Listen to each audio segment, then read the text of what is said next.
Pasadena, California, Tribune Broadcasting presents the 118th Tournament of Roses Parade, hosted by Bob Eubanks and Michaela Pereira. Now from the corner of Orange Grove and Colorado Boulevards, here's Bob and Michaela. Well, Happy New Year, everybody. It's 2007. I'm Bob Eubanks. And I'm Michaela Pereira. We want to wish all of you and your families a very happy New Year and welcome you to the 118th Tournament of Roses Parade. This year promises to be both beautiful and breathtaking. Speaking of beauty, we have a very beautiful Rose Queen. We have beautiful floats, 43 of them. And we have 23 fully costume equestrian units, so it's going to be quite a day, I promise. In the group. Thank you, C.F. Brown, for reminding us of the great contribution the African Americans made in the Old West. This stunning 45-foot tall depiction of a forest on the moon of Endor is the lead float in the special Star Wars Spectacular presented by Lucasfilm, also a tournament special award winner, entitled Save Our Forest. Residents of this Ewok village are on a mission to protect the forest where they live and work and play. There is an Ewok swinging. That's Joseph, the Ewok, being supported by a Melaleuca bark-covered tree.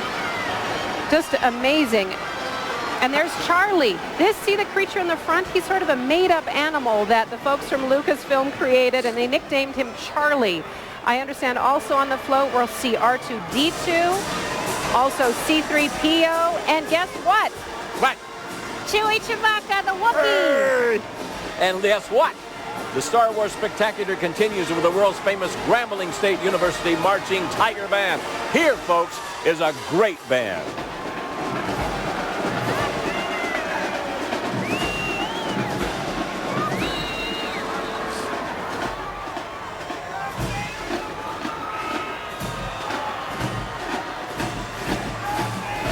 Grand Marshal George Lucas is a huge fan of the movie Drumline, so when he was asked to be involved in the parade and creating the Star Wars Spectacular, he made sure to include the best band in the land, the Marching Tigers. And right behind, look here. You need to know about this, under the direction of none other than Darth Vader and his dancing Twi'leks. Here is a 200-member contingency of the International All-Volunteer Star Wars Costume Club, the 501st Legion. Ah, but if you're hearing that noise, that's Grambling. They're turning it on, folks. Boy, they know how to do that. Man. My goodness. The best band ever to walk down Colorado Boulevard, as far as I'm concerned.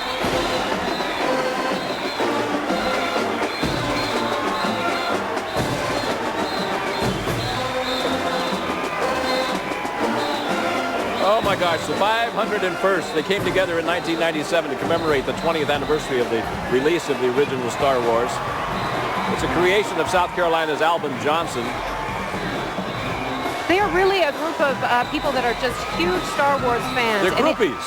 No, I wouldn't even say that. These people are dedicated to Star Wars, and I have to tell you, there is no sight quite like seeing 200 Stormtroopers march down your street.